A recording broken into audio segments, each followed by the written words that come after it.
esteemed guests, Right Reverend Bishop Dr. Samuel, Honorable Mayor of Bengaluru, Ms. Padmavati, esteemed guests, Ms. Ramya, our very own UN Women Advocate for Gender Equality, Aishwarya Dhanush, thank you for coming, the Board of Management, Professor John Zachariah, Saket Mani, Colonel Pillai, teachers, young friends. You've heard this before and you heard it again this morning. 1 in 3 women worldwide will suffer physical or sexual violence in her lifetime, usually from a male partner. Just give it a think, let it seep in. 1 in 3 women worldwide will face this sort of violence. Here's another fact for you to think about. 30% of men worldwide believe that it is acceptable for a husband to beat his wife. 30% of men believe that it is acceptable for a husband to beat his wife. Think about how entrenched violence against women is. I'm sure most of us in this room do not believe what I just said, do not believe it themselves. But think about, and if I may, the abusive language that is commonly used, and I know we know what language there is, expletives, the bad words that your parents and your teachers have always warned you about. How much of it relates to the treatment of women, usually in a violent or aggressive manner?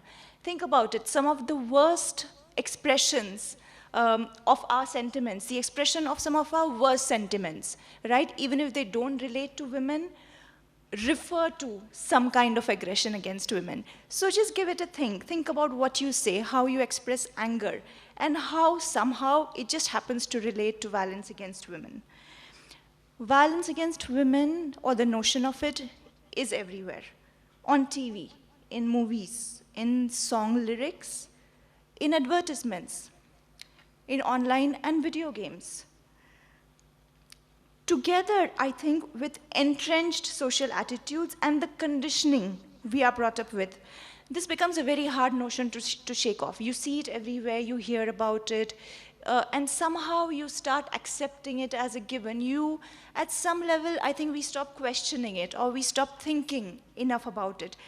And I think that is why all of you here, girls and boys, men and women, that is why here in this room, you are all pioneers. By being he for she, you are all feminists. We are all feminists. We have to be. There is a long line of men, and I would encourage you to go back to history and read, who even in the past have proudly asserted their feminist credentials. They are the ones who say to women, you have the right to access the full range of opportunities that men enjoy. They are not the ones who allow their wives to work and thrive in their careers. They are the ones who say, we are equals in this partnership, and I will share everything that relates to this partnership, considering it my own responsibility, whether it is housework, caring for children, caring for the elderly, caring for sick family members. Think about it. When a child falls ill, and if the mother and father are both working, who takes a day off and stays with the sick child? Who goes to the school to pick up the child? I want to now come to what he for she is not about. It is not always about protecting women, not always. It is not about curfews and restrictions for women, To stay safe, well, just don't go out. To stay safe and to prevent people from making the wrong judgment, don't wear that. Or don't behave in this manner. Don't smile in this way. That's not what protection and standing in solidarity is about. It is not about saving women. He for she is about standing in solidarity with women, not standing in front of them, claiming to speak on their behalf, or forming barriers that hold them back, supposedly for their own safety. Yes, it is about respecting women, as many of the banners I saw outside said. It is about looking around, walking in her shoes, imagining how a space that seems so normal and ordinary for a boy or a man to be in might be so different for women. Let me give you some examples. Who hasn't been on a long car road trip, with family, with men and women, girls and boys included, a picnic or whatever? When someone needs to answer the call of nature, what happens? How easy is it for a man or a boy to jump out and do what they have to do? What do the women and girls do? They hold it in. Let me give you another example of what it is like being in a city. And this actually relates directly some of the work that UN Women does on safe cities. I would like you, when you go out onto the streets, to the mall, in public spaces next time, to look around and view a space from a woman's eyes, from a girl's eyes, right? How safe is this space for a woman? A bus stop, a market, a crowded area, even a music festival, the metro, the train. I don't know if you've noticed, but if you see a crowded bus and if you see a woman in it, you will see how she withdraws into herself. She shrinks. You will see her holding her bag like this. And it is not to protect the bag, it is to protect herself. Next time you go out and you're out in public spaces, try and observe some of that. Look at this city, your city, with new eyes. And I think there will be a great number of revelations. Public transport, I just mentioned.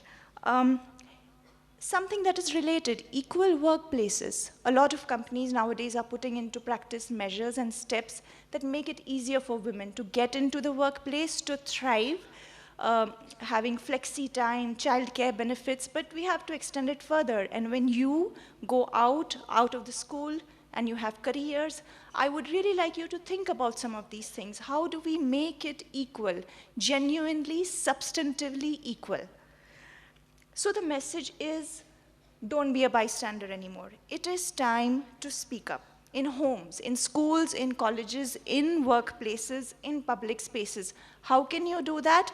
When you hear a sexist, misogynist joke, call those people out. Say, buddy, this is not on.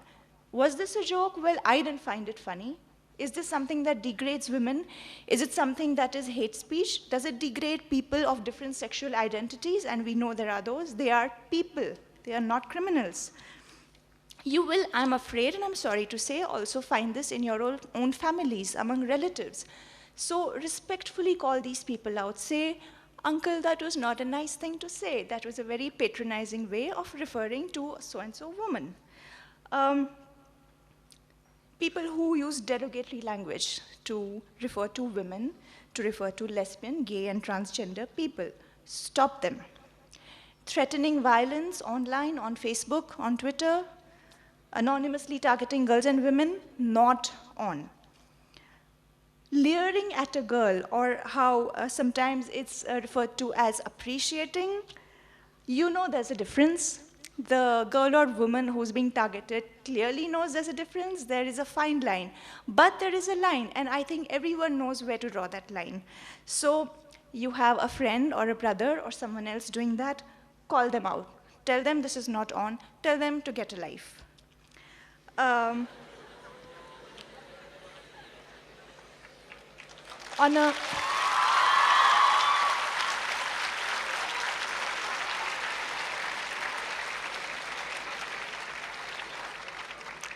On a more positive and hopeful note, and I see tons of hope in this room, the fact that you are all here, part of this campaign, already standing up, already speaking out for something you believe in the tradition of this great school, which has taught you to question, explore, and not just accept ready-made answers. This gives us hope. This gives us the courage, the determination, and hope, the motivation to go forward. We have young ambassadors here like Saket Mani, you may have met him. You are the young people that we rely on, and I know that you will take this message forward. Check out the website, heforshe.org, if you haven't already. Sign up, register your pledge, but do not stop there. Take this conversation forward. Form clubs, form groups, form associations, together with girls. Sit with them and understand what they feel, what they go through. Understand what they want you to do. And it may not always be, being a protector. There might be other ways, more nuanced, more effective ways.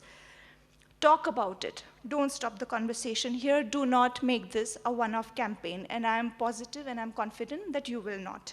You are all he for she. Now go out and make sure more men and boys join the cause. Thank you.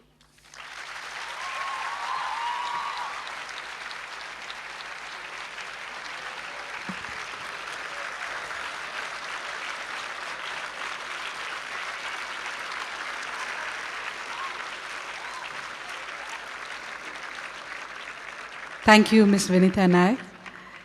It has really hit the heart, the core of our boys and girls present here this morning. Thank you so much.